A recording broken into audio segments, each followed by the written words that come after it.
creo que es, bueno, aquí ya se ha señalado que es extremadamente importante en el ámbito académico que se produzca este tipo de colaboraciones, de interacciones entre tanto instituciones académicas como es la Universidad del Estado, como el colegio, como también otro tipo de instituciones que van desde la Cámara al Centro Federal Electoral y demás.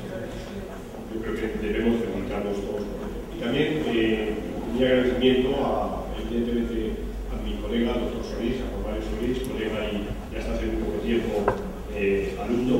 Hoy ya, afortunadamente, ya tiene su propio escenario para desarrollar su trabajo y su labor académica. Y también agradecimiento a mis colegas que han venido a compartir estos días en este seminario. Un seminario que debo decir que es importante porque pretende llamar la atención de un tema que es relevante.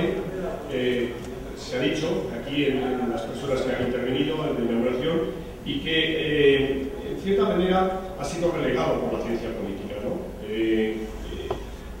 Probablemente porque el desarrollo de la ciencia política es una disciplina que para muchos es muy antigua, pero para otros es, por lo menos en el ámbito de la universidad conocemos, es mucho más reciente, es una disciplina relativamente joven, apenas se podría decir que nos movemos en un siglo de trabajo de ciencia política. Es una disciplina, contrariamente a lo que algunos dicen, bastante viva, polémica, pero que en su propio desarrollo, pues probablemente el tema de los análisis de la clase política, como decía, ha quedado de alguna manera relegado. A pesar de que es un tema que en el pensamiento político pues está presente desde los inicios del mismo.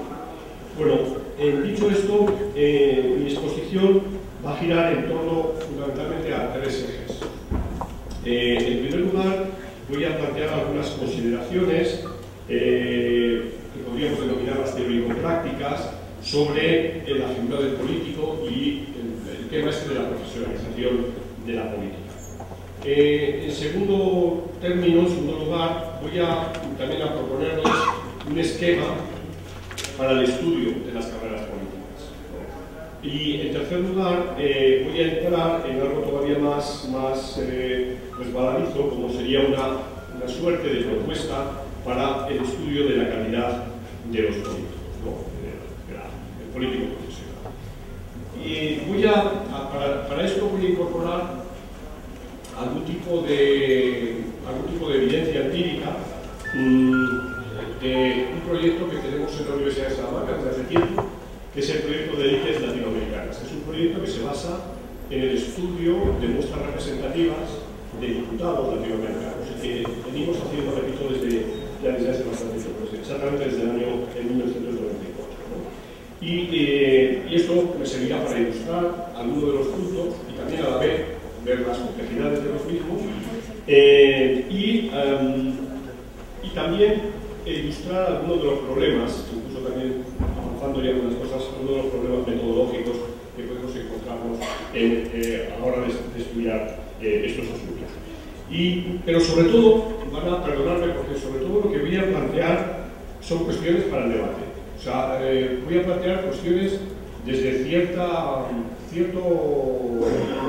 posición, no sé si de perplejidad o por lo menos de duda, de cuestionamiento, para que esto pueda contribuir al debate del propio seminario, pero también a un programa de investigación sobre este tema. Pues, como digo, creo que merece la pena y que es un tema que tenemos, me parece, en la disciplina pendiente. Entonces este sería un poquito bien.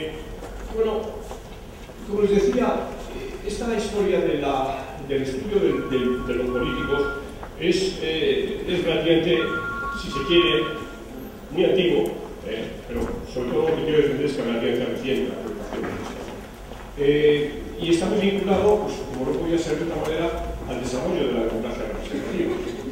El hecho de que la democracia representativa fuera ampliando el ámbito de presencia de colectivos sociales, de individuos, a través del desarrollo de los procesos de ampliación del censo, y no solo de ampliación del censo, sino también de la capacidad de ser elegido, porque esto era un tema tan peliagudo como el propio tema de la ampliación del censo. Esto sabemos muy bien que va a tener su época dorada, el nacimiento de estos profundos cambios, más o menos en torno a finales del siglo XIX.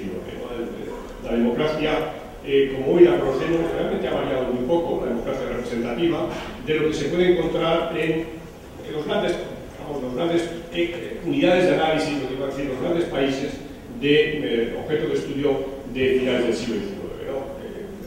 Países tradicionales, digamos, el país tradicional por antonomasia, que sería Gran Bretaña, pero nuevos países que se han ido incorporando bien por los procesos de independencia, ¿no?, de un siglo antes, en el caso de Estados Unidos, o nuevas democracias en Europa, porque finalmente, aunque uno piense que la Revolución Francesa también se había dado un siglo antes, Francia va a vivir durante todo el siglo XIX un proceso muy irregular, un proceso de idas y vueltas, ¿no?, de progreso democrático y de alguna manera de retroceso democrático, ¿no? O países nuevos, ¿no?, que han sufrido procesos de unificación y de creación, ¿no? Es el caso más claro de Alemania, ¿no?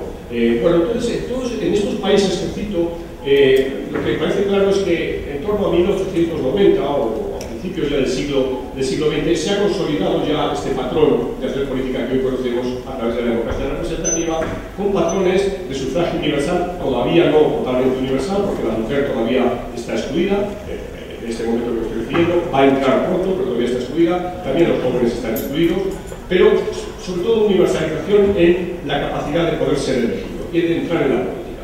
Y entonces, digamos, la literatura más sólida de ese momento, y que hoy lo tenemos como uno de los ejes que son fundamentales de la disciplina, esta disciplina que está surgiendo, nos habla de este fenómeno, ¿no? El libro de Bryce sobre la política de Estados Unidos, por supuesto el libro de Ostrogowski sobre los partidos políticos en Estados Unidos y en Gran Bretaña, el libro de Michels sobre el gran partido socialdemócrata alemán, y sobre todo el trabajo de Max Weber, que reúne, él conoce todo esto y trabaja todos estos trabajos académicos.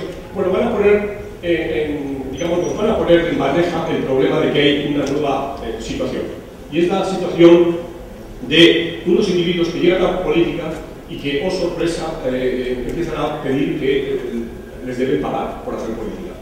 Les deben pagar por hacer política porque son personas humildes, son personas que provienen de estratos trabajadores y que han dejado su trabajo para acceder al Parlamento, a diferencia de otros plutócratas que están en el Parlamento y tienen una fortuna personal, bien porque son aristócratas, bien porque son terratenientes, bien porque son empresarios, es decir, gente que vive de las reglas y que la política de alguna manera es un hobby. Un hobby en el que es cierto que ellos sienten esa política y que ellos tienen vocación de esa política. De ahí esa famosa expresión brillante, ¿no?, de Max Weber en sus famosísimas dos conferencias, ¿no?, sobre el político y el científico, de la idea de la política como vocación y la política como profesión. Es decir, esta idea que Weber representa en una frase que es muy brillante, ¿no?, jugando con dos preposiciones: vivir de la política, vivir para la política. Vivir de la política es el profesional, vivir para la política es el vocacional, la persona vocacional. Y como esto es un fenómeno que se da, o sea, no es un problema de valores, no es un problema, no es una proposición, sino que realmente es lo que Weber está viendo, y está viendo cómo los laboristas en Inglaterra están luchando precisamente, o los socialistas en España, o el Partido Socialdemócrata Alemán, o el Partido Socialista en Francia, están luchando precisamente para que se les reconozca la política como una profesión. Es decir, este es el eje central, y el eje central que Weber no resuelve, o sí resuelve. Weber lo que viene a decir es que tiene que haber un equilibrio de las dos cosas, ¿no? Él hace su primera tipología en términos de políticos, en tres tipos de políticos, lo que llamaríamos, y luego lo van a repetir Sartori, lo van a repetir otra serie de autores mucho más tarde, de políticos profesionales, semiprofesionales y políticos que más o menos son una especie de políticos amateurs, ¿no? Políticos que entran en la política con una cierta posición. Bueno, entonces esta tensión, ya digo, vamos a tenerla desde entonces hasta hoy. Y es esta idea, además que es muy bonita, de conjugar la acción y el deseo, ¿no? De conjugar lo objetivable, lo claramente objetivable, es decir, la intervención en política, ¿no? Intervenir en política, tomar decisiones, querer transformar la realidad social, o querer conservarla, o querer volver a un idílico pasado, pero actuar sobre la realidad social, es decir, la persona de acción, frente también a la idea de, digamos, una cuestión más subjetiva, lo que se va generando una suerte de identidad política. Unos llamarán, ya sabemos, la clase política, otros la casta política, otros llamarán se llamará más adelante la partidocracia, es decir, lo que sería una suerte de familia, ¿no? De clase, más o menos cerrada en sí mismo, y esto es importante porque los propios Mitchell y Ostrogowski llaman a denunciar desde el principio esta tendencia, ¿no? Este peligro, ¿no? Que es que la propia clase política se cierra en sí misma, se ensimisme y que por consiguiente no esté atenta a lo que debe estar atento y no esté atenta a la función representativa, ¿no? Pero en cualquier caso, ya digo, esta tensión me parece que es muy importante, esta tensión entre la acción, el deseo, repito, profesión y vocación, me parece que es extremadamente importante. Bueno, pero digamos, en términos actuales y en términos de querer responder a un problema que yo creo que es importante en nuestra disciplina, que es el problema de las definiciones, esto nos aclaraba poco para decir, bueno, pero ¿quién es un político en el fondo, ¿no? Y además, digamos, queriendo huir de una visión, si se quiere, aristotelica, en la que realmente el político o no político es consustancial con el ser humano. De tal manera que todos, por el hecho de ser seres humanos, somos políticos, ¿no? Entonces, claro, esto para un politólogo no nos sirve, ¿no? Entonces, tendríamos que plantear una suerte de definición, ¿no? Una definición que creo que es importante por dos razones. La primera razón, bueno, pues por una cuestión teórica, ¿no? Básica, de decir qué entendemos por político, pero en segundo lugar también por una cuestión de, bueno, si vamos a estudiar a los políticos, si vamos a estudiar nuestro objeto de estudio, tenemos que tener definido cuál es nuestro objeto de estudio. Tener muy claramente definido qué es un congreso. Lo tenemos muy claramente definido, entonces podemos estudiar el congreso a través de una definición que coincide, que va a coincidir, en primer lugar, con una cuestión normativa, con lo que nos dice la Constitución del país tal sobre qué es el congreso, ¿no? Bueno, entonces, esta es una cuestión que ya digo que planteo en primer lugar. Pero además hay otra cuestión también que, si quieren, es anecdótica y que empíricamente me parece que vale la pena también plantear, es a veces se plantea en la sociedad la discusión de si hay muchos o pocos políticos. Y claro, yo, digamos de una manera irónica, si se quiere, digo a la gente, bueno, ¿cómo sabemos si sobran o faltan? ¿Es que nos hemos contado?